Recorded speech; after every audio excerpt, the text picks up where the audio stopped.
Good day, grade 3 learners. Welcome to our lesson in Mathematics 3, comparing numbers with different digits. Before we begin, please don't forget to like, share, and subscribe. Thank you. Activating prior knowledge. Good morning, Math Explorers. I am so excited to see all of your bright faces today. Put on your thinking caps and grab your magic pencils, because today we aren't just doing math. We are becoming number detectives. Let's have a review of place value and value of a digit in a number. The place value of a digit refers to the position of the digit in the number, while its value is the actual value of the digit in the number, determined by the digit's place value. What is the place value of 2? It is ones. What is its value and why? It is 2, because it is in the ones place. What is the place value of 2? It is tens. What is its value and why? It is 20, because it is in the tens place. What is the place value of 2? It is in hundreds. What is its value and why? It is 200, because it is in the hundreds place. What is the place value of 2? It is thousands. What is its value and why? It is 2,000, because it is in a thousands place. As you move from left to right, the value of the digits 2 decreases from the thousand place to the ones place. Lesson purpose intention. To compare numbers up to 10,000 with different numbers of digits using the symbols greater than, less than, or equal. Lesson language practice. Greater than. The number on the left is larger than the number on the right. For example, 10 is greater than 5. Less than. The number on the left is smaller than the number on the right. Example, 3 less than 8. Equal to. Both sides have the exact same value. 5 plus 10 is equals to 10. 5 plus 5 is equals to 10.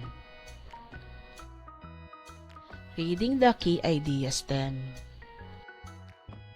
To compare numbers up to 10,000 with different number of digits using the symbols greater than, less than, or equal. Developing understanding of the key idea stem. You have learned comparing numbers up to 100 in grade 1 and comparing numbers up to 1,000 in grade 2. You have compared numbers having different numbers of digits using the phrases greater than or less than. You also learned when two numbers are equal to each other. This time, in grade 3, you will use symbols to represent these phrases. Greater than for greater than, less than for less than, and equal to for equal to. Example 1. 24 is greater than 10, while 8 is less than 10. 24 has two digits while 8 has 1 digit. The value of 2 in 24 is 20, which is larger than 8. When comparing two numbers with different number of digits, the number with more digits is greater.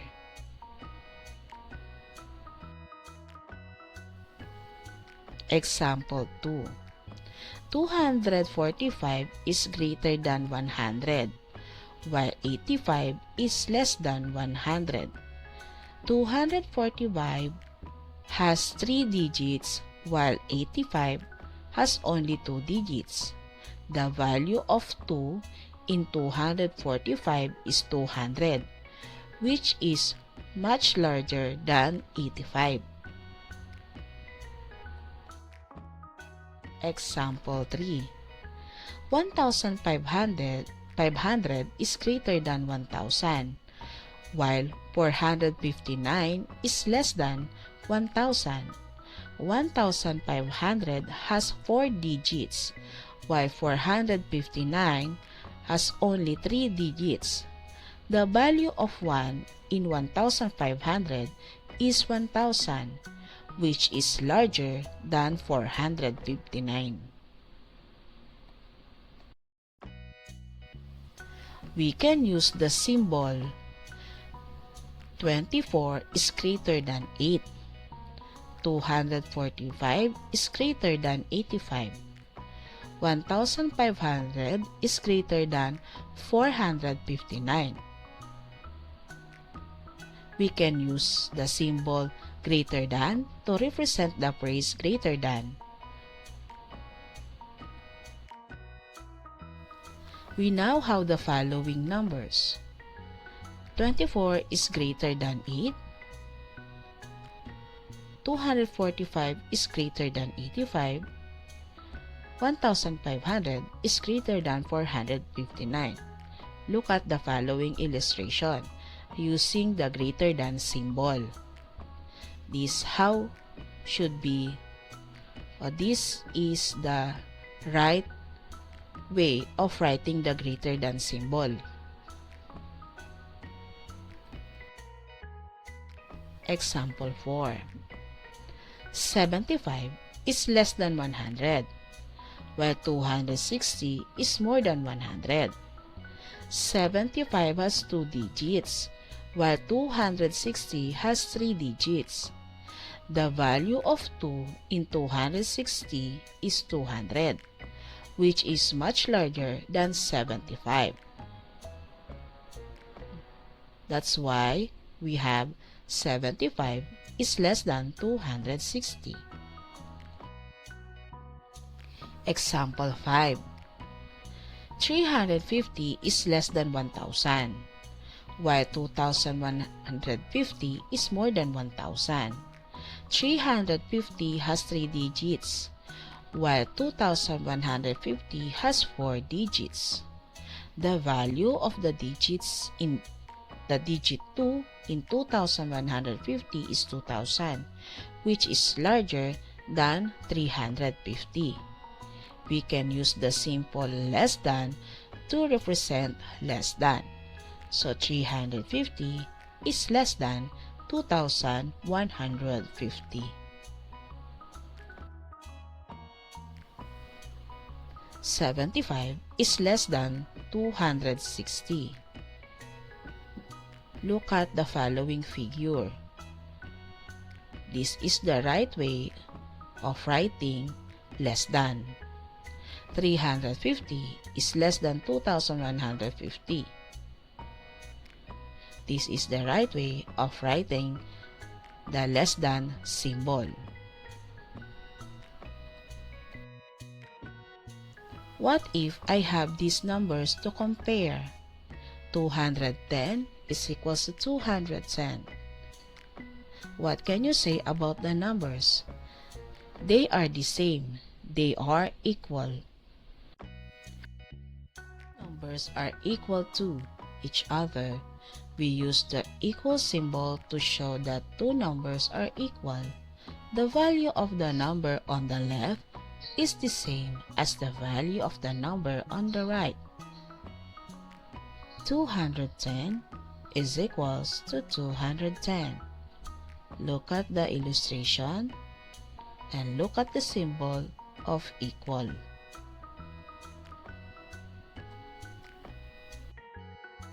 Deepening understanding of the key idea stem. Write the symbol greater than, less than, or equal to.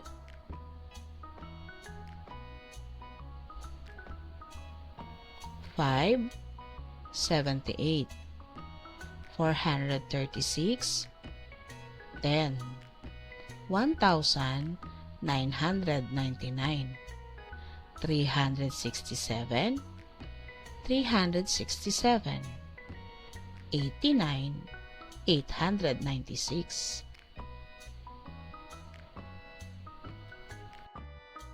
Here are the correct answer. 5 is less than 78. 436 is greater than 10. 1,000 is greater than 999. 367 is equal to 367. 89 is less than 896. Making generalization and abstractions. What numbers did we compare? We compared numbers with different number of digits. How did we compare numbers with different number of digits? We compared the number of digits. The number with more digits is greater. What symbol did we use in comparing numbers? We use greater than to indicate that one number is greater than the another number. Example, 456 is greater than 86. We use less than to indicate that one number is less than another number. Example, 45 is less than 1,000. We use equal to indicate that one number is equal to another number. Example, 597 is equals to 597. Evaluating learning.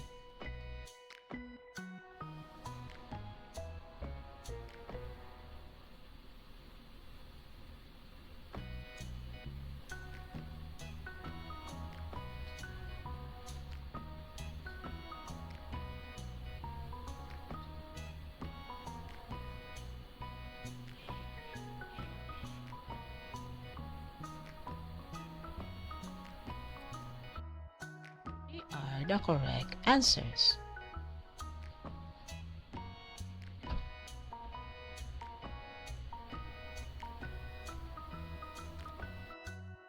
Great job today, everyone.